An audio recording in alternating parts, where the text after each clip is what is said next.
friends, it's Abby, and today I am starting my last reading vlog for the Magical Readathon, the Aurelium Academy Novice Path Entrance Readathon. And I only have 2 prompts left, so I've been really getting through this readathon pretty quickly, and it feels really good to be so close to the end because you only had to accomplish 2 of these prompts to successfully complete the readathon, and my goal was to do all of them, so I think I'm gonna get it. I just finished Obsidian Falls, which was to read a thriller or mystery, which moves us on to Tower of Rumination. Read a 5-star prediction. So I went back and looked at my 5-star prediction video, and Hamnet by Maggie O'Farrell is going to be my choice to read for this readathon. Partly because I am reading this for the next book in my book club. So if you're in my real life book club, you may not want to watch this video yet because I am going to talk about my thoughts beginning to end as I read this. But this is going to be my choice. And this is the story. It's like a historical fiction retelling kind of Shakespeare's family, except Shakespeare does not play a prominent role in this. It is more his wife and her story, and the story of how she handles kind of the loss and grief that she's going through when something devastating happens. So this is, I think, going to be very moving and very sad, but I also think that it's going to give an interesting perspective to a story that I already know pretty well, and to people who know the story of Shakespeare, they know kind of the backstory to some of his plays, and I think that this will be really great. So I'm going to have a coffee date with Brent today, and then I'm going to come back, edit a video, and start reading Hamnet by Maggie O'Farrell.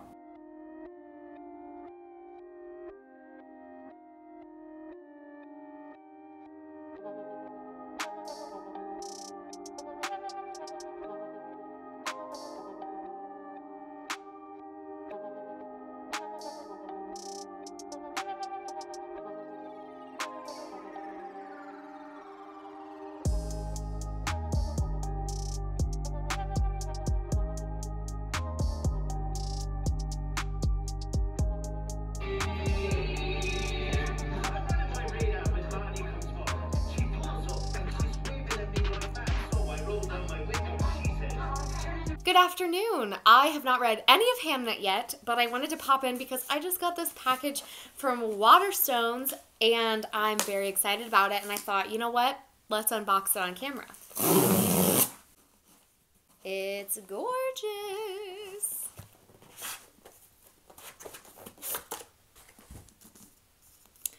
The Winter Garden, and this is the Waterstones exclusive edition, which I picked up mostly for these sprayed edges.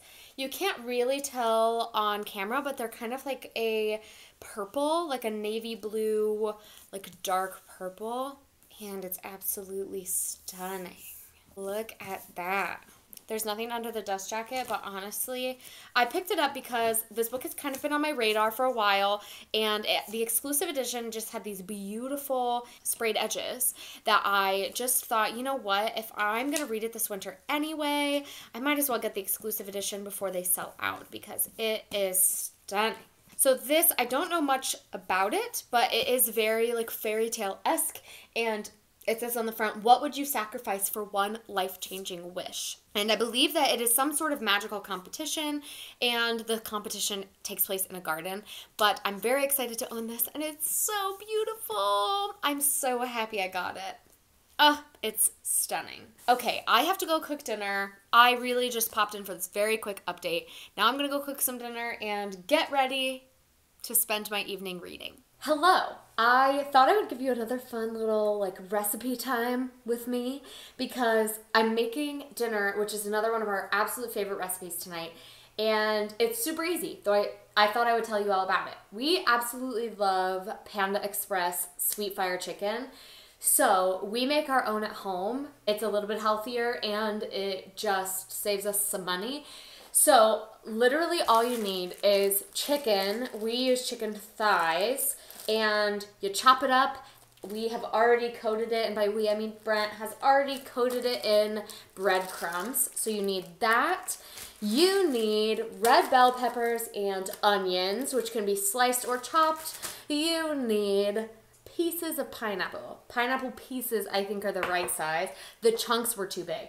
And then you can get some kind of Thai sweet chili sauce, which, pro tip, is not found with the condiments. It is found in the Asian cooking aisle. And then all you need on top of that is some rice. We eat ours with just white rice. And some oil to cook all your stuff in. So literally all I'm going to do is cook the chicken, cook the veggies with the pineapple and the sauce, mix it all together, and you're good to go. Super easy, doesn't take very long, especially if you have a wonderful husband like I do who preps it for you so that you don't have to do it day of. So I'm going to cook some dinner. Brent and I are going to eat it. I will update you on Hamnet once I've read a little bit more.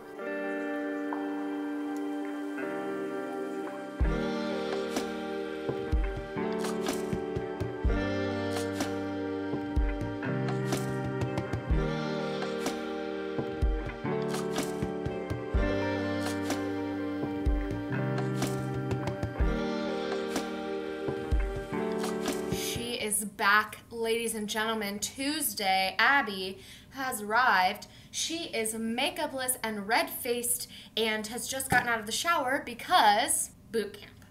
It was great. I feel exhausted. It was very hard. Tuesdays are usually cardio heavy days and Thursdays are weightlifting days, and both are very intense, but today was mostly cardio. So I will be putting no effort into my appearance for the evening. Thankfully, Brent has agreed to cook dinner tonight because I got back late and I've just been really overwhelmed with work. It has just been a really crazy year, and I don't talk about work a whole lot on here, but being an elementary school counselor in the middle of a pandemic was definitely very interesting, and the kids are all back at school now in person where I work, but the mental health after effects of a year in isolation are just so prevalent in these kids. Like, they don't know how to socialize well, they are full of anxiety, and it's really just exhausting to be them, I'm sure, and exhausting as the school counselor to kind of figure out how to battle those new experiences that are coming up. Not that anxiety in children is new, but just the amount of kids who are struggling with anxiety is so much higher than normal, at least in my school. So it's been exhausting, and of course there are lots of things that go on in a school on top of that. So I'm also like getting ready for testing and teaching classroom lessons and doing all that crazy stuff that people don't really know that school counselors do. But I'm constantly working all day long, and it's exhausting. So long story short, Brent is going to cook a dinner for us tonight, and I'm so thankful for him because I needed a break from cooking and obligations and that kind of stuff. So let's talk about books. First of all, look at this naked cover of Hamnet. Is it not stunning? Is it not gorgeous? It looks just like the dust jacket. This is the exact design on the dust jacket, except on the hardcover it's in gold foil. I absolutely love it. But anyway, let's talk about Hamnet. I'm 100 pages in, 100-ish, and it's stunning. It is very classic-esque. It is reading almost like reading a classic novel, and it feels very removed, almost like we are a person looking down and viewing everything going on from like an omniscient perspective. I would compare this to like Circe by Madeline Miller or The Song of Achilles, in that kind of style where it's in this all-knowing, omniscient viewpoint, and we are hearing from many, many different characters. In fact, I think almost every character we see gets a little bit of a perspective, but we as the reader are viewing it from above. It is in third person at all times, and it's just beautifully written. In this story, I'll give you a little bit more information about what it's about because I didn't realize that on the very first page, it tells you what the premise of the story is. So this is the historical note at the very front of the book, and it says in the 1950s, I'm so sorry, in the 1580s, what happened there? A couple living in Henley Street, Stratford, had 3 children, Susanna, then Hamnet, and Judith, who were twins. The boy, Hamnet, died in 1596, aged 11. 4 years or so later, the father wrote a play called Hamlet. So that is, in the previous clip when I talked about a historical thing I wasn't going to spoil, I didn't realize that it happened on the historical note on the very first page of the book. So, you know going into this that Hamnet is going to die. And you know, if you know anything about the book, that this playwright that wrote Hamlet is Shakespeare. However, Shakespeare is never mentioned in the book. He is always mentioned as the father, the Latin poet, or the Latin tutor, the husband. It is never Shakespeare, and I absolutely love that, because even though he is a perspective in this book and he's telling one of the perspectives, this story I don't believe is going to be about him. I think it's more focused on his family and his wife specifically, and I absolutely love it. It's so, so good. I've been underlining things. I love that every character is given almost like a full story, even if they're there for just a second. For example, we see Agnes's stepmother, who is kind of portrayed as this evil stepmother type, but you see a little bit of her perspective in her mindset in dealing with Agnes and in dealing with all these kids, and it's just stunning the way that Maggie O'Farrell has managed to weave all of these stories together. And the story is kind of going back and forth from a more present day, like Hamnet being a young child he's trying to find help for his sister who has fallen ill, and he can't seem to find anybody. And also going back in time to Shakespeare, or the father, meeting Agnes and falling in love, and kind of their story and how they created this family. So stunning. I can't wait to continue reading this today. And it's nice to kind of slow down. I've been in such a speedy reading kick for a while, and this book is really encouraging me to slow down. I'm underlining things. I'm just really taking in everything I'm reading, and the experience is so much better. I think this is a book that requires you to slow down and just really enjoy it, and I'm loving it so far. I am going to go watch some BookTube because, wow, some of my favorites have posted videos today back to back, and I just feel like I'm so tired. I want to sit down and just watch some YouTube for a while and not try to read while doing it, but just enjoy some content. It is the first day of fall today, and I am loving it. Like, I am in my full fall vibe. I had on this beautiful dress today, but I run a yoga club after school for some students, and I changed for that. But I put on this nice cozy cardigan that I just got, and the weather is absolutely perfect and will be perfect for the rest of the week. I mean, here's the thing. I guess it depends on what you mean by perfect. So what I mean by perfect is that yesterday it was 90 degrees and today it was a high of 68. It rained all day, but a cold, rainy seems like the perfect start to fall for me. And then the rest of the week is going to be high of 75, either sunny or rainy, and it just is perfect. I think it was absolutely fitting that the first day that it got cold is the first day of fall. It is Wednesday, in case you didn't know, Wednesday the 22nd, and I'm home. We just ate dinner, and I thought I would update you on my reading. So I am now about 100 pages away from the end of Hamnet, and this book is absolutely beautifully written. I just read the most beautiful scene depicting death that I have ever read. It was stunning. It was moving. It didn't make me cry. A lot of people say this book makes them cry, and it didn't make me cry, but I also was expecting to cry, so that could have been part of it. And that might not be the part that is supposed to make me cry, but I was very moved by it, and I absolutely love every character in this. This book is, again, very omniscient, and it makes me fall in love with all these characters and want all of them to be okay, because there's no one perspective in this book. There is no person that is our main character that we are following necessarily.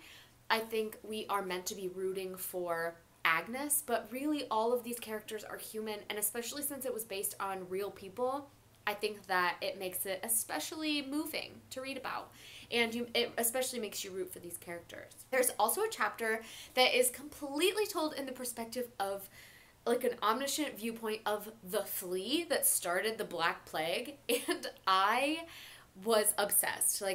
I was just so invested in the journey of this flea. Honestly, talking about this book, it sounds insane, but I wish I could explain to you how beautiful it is and how the imagery is so beautifully created in my mind that I followed the journey of a flea so completely. Like, I'm enraptured by this story. It's so stunning.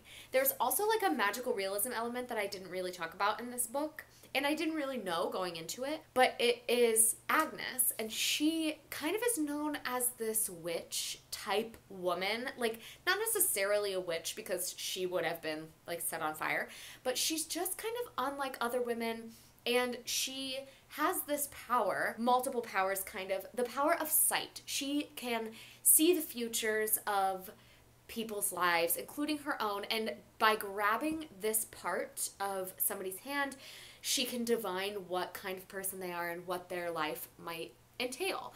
And she just has like super interesting moments. Like, she can smell things and she can tell that something bad is going to happen. Like, it's just a very interesting element of her character. And I think that it adds a very beautiful and interesting element to this story of losing a child, where she kind of is struggling with premonitions and what they mean, deciphering like what the different ideas she's getting and intuition she's receiving might be telling her.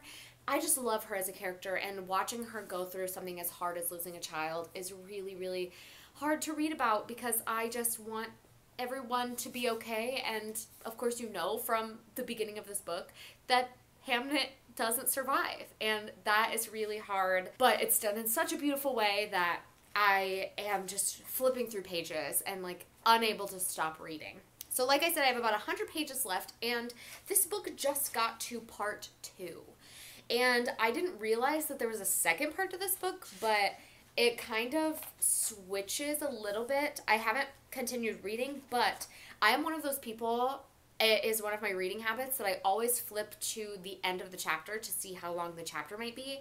And I flipped through to see where the next chapter would end after getting to part 2. And there are no more chapters to the end of this book. Once you start part 2, 100 pages from the end, it goes in one long chapter for the last 100 pages. And that makes me very interested to see where this story goes, because I'm not sure the path it's going to take. So I'm going to get back to reading. It is rainy. It is cold. I am kind of in for the night now that I am back from school, from work. I'm probably going to read for an hour or so, maybe do a crossword with Brent. That has become our nightly routine because we're 90 years old. And then go to sleep to get ready for work tomorrow. Living the dream.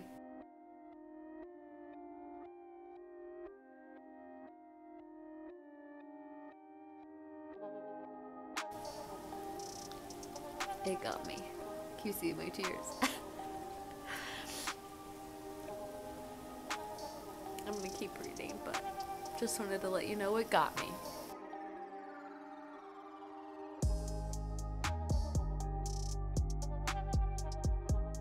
I am home from work.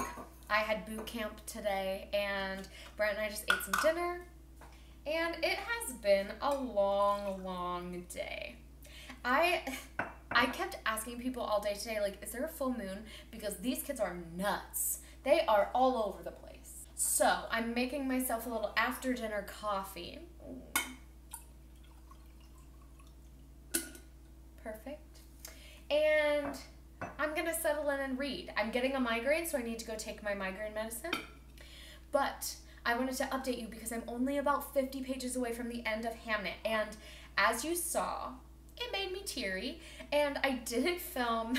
I feel bad because I turned the camera on when I started to get a little emotional. I sobbed immediately after turning off the camera, and I was like, I just want to keep reading. I did not want to stop just to film it, but don't worry, y'all. I cried. Okay, I cried.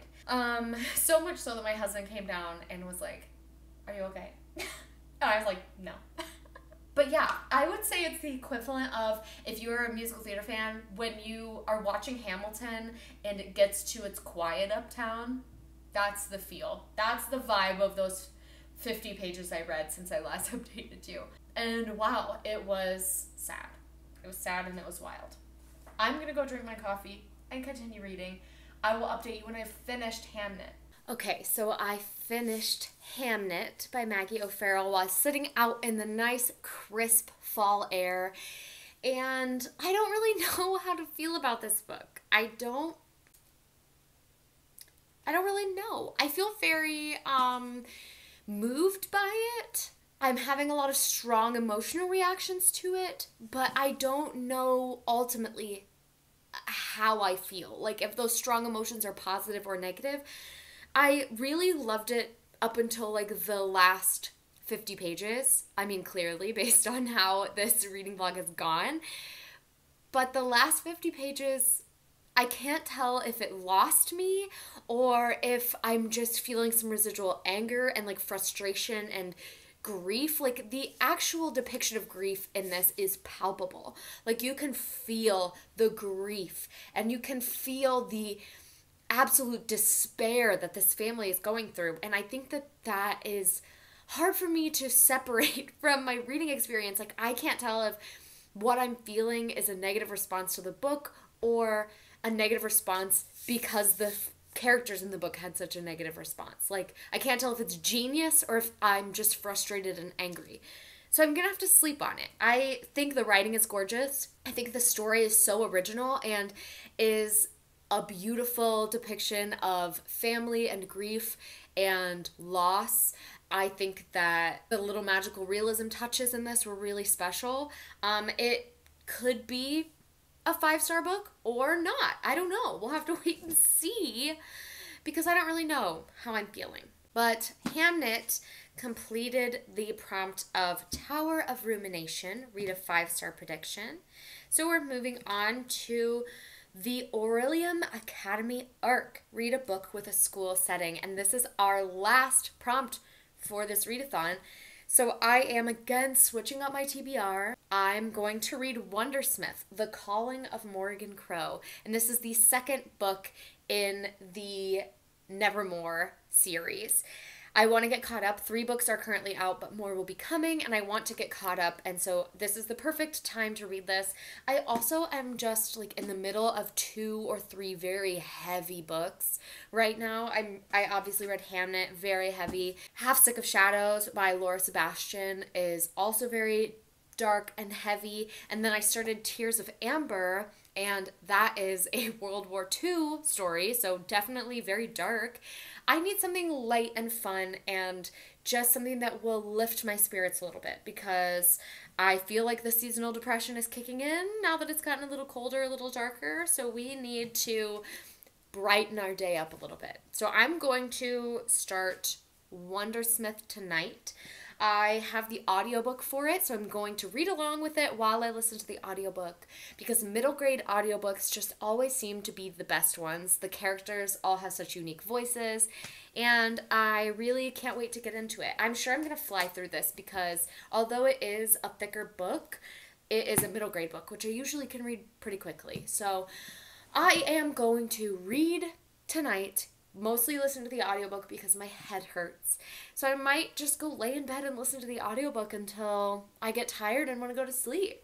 What a fun and funky fresh Thursday we're having here in my household. Okay, I'm 100 pages into Wondersmith, and this is exactly what I wanted. It has such cute feels going on. I haven't told you what it's about, and I will, I promise, but I'm just so happy that these are the exact feels and vibes that I wanted, and I'm getting them. Especially after just finishing Hamnet, I needed this break. So Wondersmith, this is the sequel to Nevermore, and in Nevermore we are following Morgan Crow, who is 11, and she has been told that she is cursed, and not only is she cursed, but on her 11th birthday she's destined to die. And so her 11th birthday comes around, and this man, Jupiter North, shows up and basically claims her and says, hey, you can come with me to the Society of Nevermore and join the Wondrous Society, and you don't have to die. So of course Morgan is like, yes, thank you, I will be doing that. And she goes with Jupiter North to the Wondrous Society, but she ends up having to pass a couple trials and tests just to get in. And this is the second book in that story, and this book takes place almost exclusively, I believe, at the Wonder Society, which is a school setting, which is why I picked this up. So in the first 100 pages, we're just kind of getting back into like the start of a new school year. It has strong Harry Potter vibes, just in terms of a group of misfit kids kind of all coming together, and, you know, you're trying to figure out who you're going to be rooting for and who might be the villains in the story. And there's a lot of magic going on. The magic system in this is really interesting, and all of the different kids have a different, like, knack is what they call it. So the thing that they're good at, or their special thing that got them into the Wonder Society. And so seeing all of those is very interesting. And I just love Morgan. She is like a dark and sassy, broody little girl. She's 12 in this book, and I just love her. She's great, and her best friend, I don't remember his name. I want to say Hawthorne, but her best friend is... It is Hawthorne. I just saw it. Her best friend Hawthorne is really cool and just a very funny, like, bubbly golden retriever character. And Jupiter North is this, like, mysterious man who I absolutely love. And his aspect in this is kind of similar to, like, the humor that I got from the Harry Potter books, where you would read, like, the adults saying something, like Professor McGonagall's side comments that would make me laugh as an adult. That is kind of the role that Jupiter North is playing. He makes me laugh in an adult way, and I love it. Not that there's, like, adult humor in this, but just that his humor is my humor because I'm also an adult. So I'm loving this so far. I'm going to keep reading. I flew through the first 100 pages, so I know that I'll be able to finish this super quick, definitely in this reading vlog. Hi, I am settled in, home from work. Fridays are the best days to come home from work because I don't go to the gym on Fridays. I don't do my boot camp. I don't normally have to stay late. In fact, sometimes we get out a little bit early, so Fridays are wonderful. However, I am still very sore from yesterday's boot camp. Like, my back is sore, and I'm kind of thinking, like, did I do something wrong? Like, am I doing these workouts properly that my back is this sore? I probably need to stretch. Also, I'm kind of blending in with my couch. I'm not really mad about it. I love that color clearly because I have so many clothes that color, and my hair has been that color, and my couch is that color. Whatever. Off topic. So I am 200 pages into Wondersmith, almost halfway. I'm loving it. This is everything I wanted it to be. It is so much of the, like, fun middle grade school setting that you get in, like, middle grade fantasy, where the kids are taking classes that are funky and not necessarily your normal classes. Like, for example, their history is instead, like, the way dragons have affected Nevermore. Like, things like that. There's a dragon speaking class that one of the kids has to take.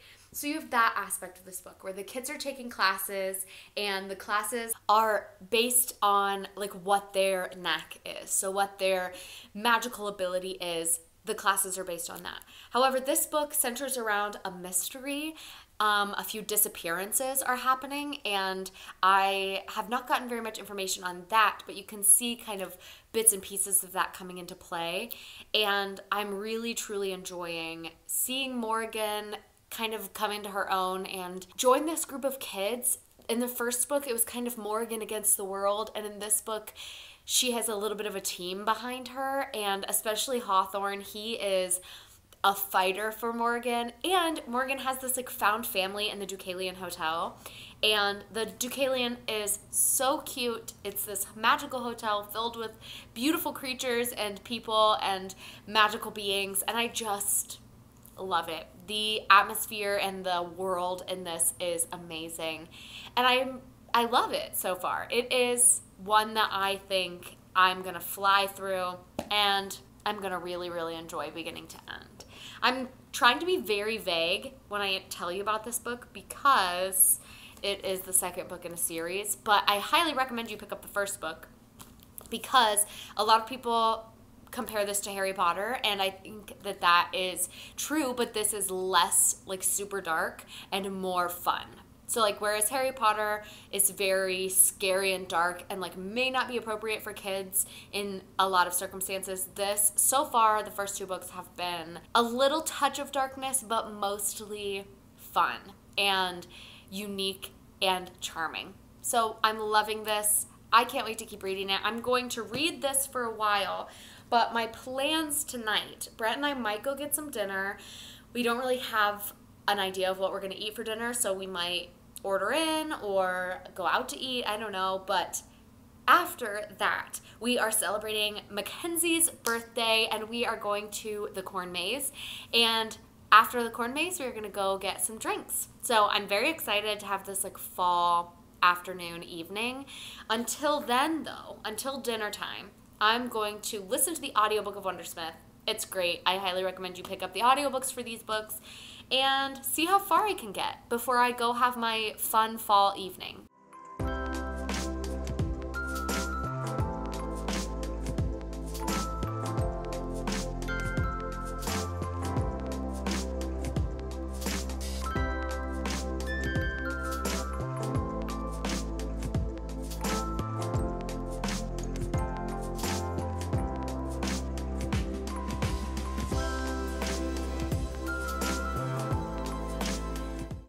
I am in the exact same spot, but I am home from my Saturday plans. So we last night did the corn maze, and today we went to the Ohio Renaissance Festival, and it was just a really great weekend celebrating my best friend's birthday. I had a great time, and I always love to go do fall activities and to go to the Renaissance Festival. The weather was perfect.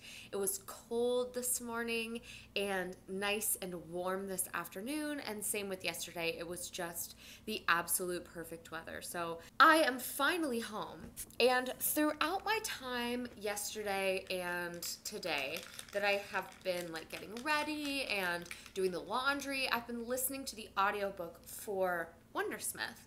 So as you can see, I'm only about 100 pages away from the end, and it is getting good. This book is just such a fun and wholesome ride. Like, I feel so connected to Morgan and to this world, and I just want to protect her at all costs. Like, she's such a weird little girl who doesn't quite fit in, and I think that she does this like chosen one trope, the author does really well. She uses Morgan in a really genius way, where Morgan is the chosen one, but it is not in a positive way, I suppose I would say. So her thing that makes her the chosen one is not a good thing in the society of Nevermore and in the Wondrous Society. And still, she is part of this group and part of the society and is trying to find her way in the world. And I think for any kids or any people, anybody of any age who is still finding where they fit in and who doesn't really feel like they've been normal their entire lives, this is just really like coming home. And I absolutely love the magical world in this. It's unique. It is not something I've seen before. There are fun adventures, and it is very Harry Potter-esque, but I think that this series stands on its own in a completely different way. It just has a different feeling, and it has a different storyline and a different idea behind it. So I really, really love this, and I am going to hopefully finish it this afternoon. There's about an hour and a half left of the audiobook, so I'm thinking if I sit down and I listen to the audiobook and read along, I will probably finish before dinner. My evening will be spent reading, so I will update you next time when I've finished Wondersmith, and by finishing it, we'll have completed the novice path to Aurelium Academy.